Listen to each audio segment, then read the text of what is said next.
amazing friends! Welcome back, and thank you so much for being part of this family channel. We're so happy to see you sitting right there, learning about these amazing stories. Have you ever wondered what it takes to step out in faith?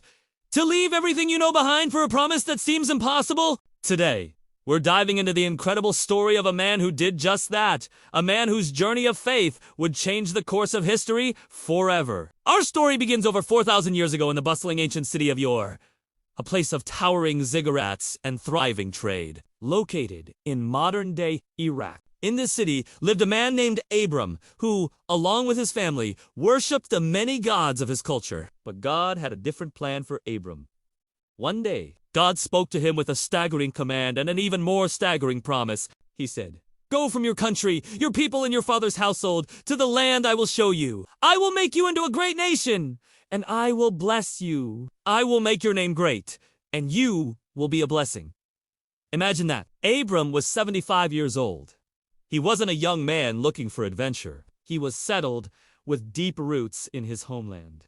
God was asking him to leave behind his home, his relatives, his security, everything familiar, and set out for a destination he didn't even know.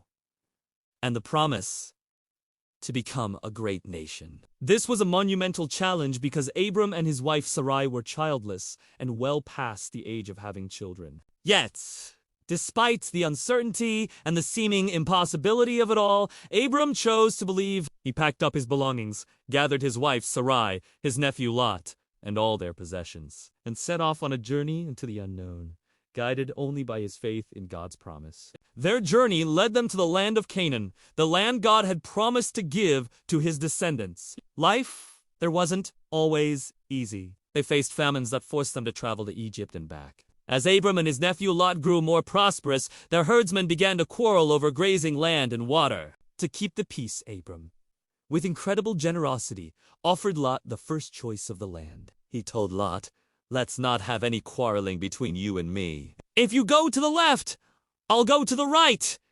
If you go to the right, I'll go to the left." Lot chose the lush, well-watered plains of the Jordan, near the cities of Sodom and Gomorrah, which looked like a paradise. Abram was left with the hill country. It seemed like Lot got the better deal, but Abram trusted God's provision. After Lot left, God reaffirmed his promise to Abram, telling him to look in every direction, for all the land he could see would belong to him and his offspring forever, and that his descendants would be as numerous as the dust of the earth. Years continued to pass, and still Abram and Sarai had no child. The promise of becoming a great nation seemed more distant than ever. Doubt can creep in during long periods of waiting, and it's a feeling we can all relate to. In a moment of human weakness and cultural custom, Sarai suggested that Abram have a child with her Egyptian maidservant Hagar. Sarai thought this might be the way to build a family and fulfill God's promise. Abram agreed, and Hagar gave birth to a son named Ishmael. While Abram loved Ishmael,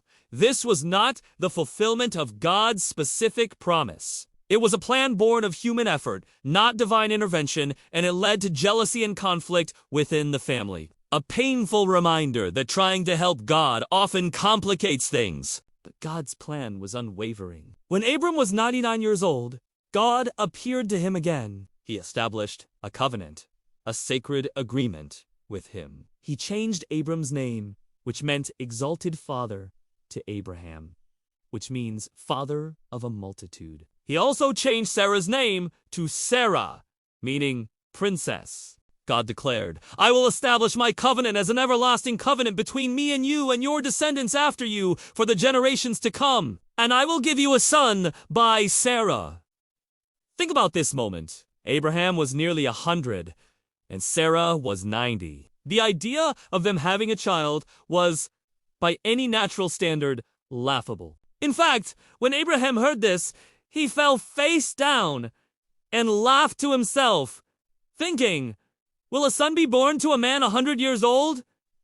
Will Sarah bear a child at the age of 90? Later, when 3 divine messengers visited them and repeated the promise, Sarah, who was listening from the tent, also laughed to herself. It just seemed too incredible, too impossible. But one of the visitors, the Lord himself, asked, Is anything too hard for the Lord? This question echoes through the ages, reminding us that God's power is not limited by our human understanding or our physical limitations. God's promises are not bound by what we think is possible. A year later, exactly as God had promised, the impossible happened.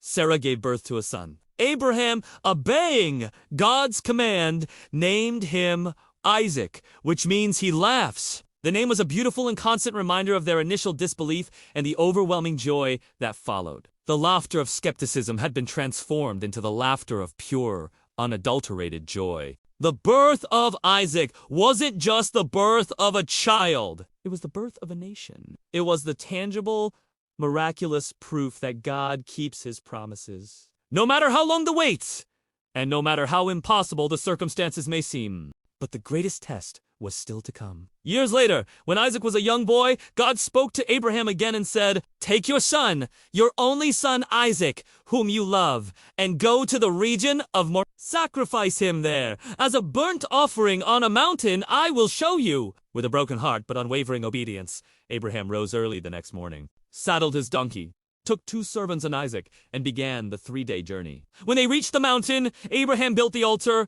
bound his beloved son, and raised the knife. At that very moment, the angel of the Lord called out from heaven, "Abraham, Abraham, do not lay a hand on the boy. Now I know that you fear God, because you have not withheld from me your son, your only son." Abraham looked up and saw a ram caught in the thicket. He offered the ram instead of Isaac.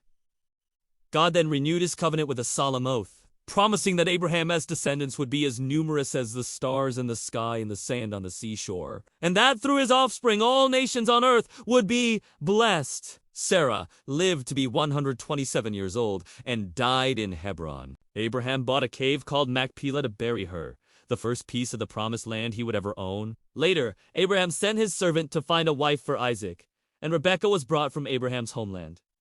Abraham lived to be 175 years old. When the time came for him to die, he was gathered to his people, full of years and full of faith. He was buried beside Sarah in the cave of Machpelah. From this one man's radical obedience and unwavering trust, God began the story that would one day lead to the birth of Jesus Christ, the promised seed who would bless every family on earth.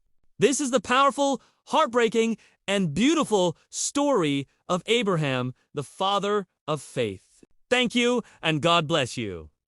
Thank you for watching. God bless you.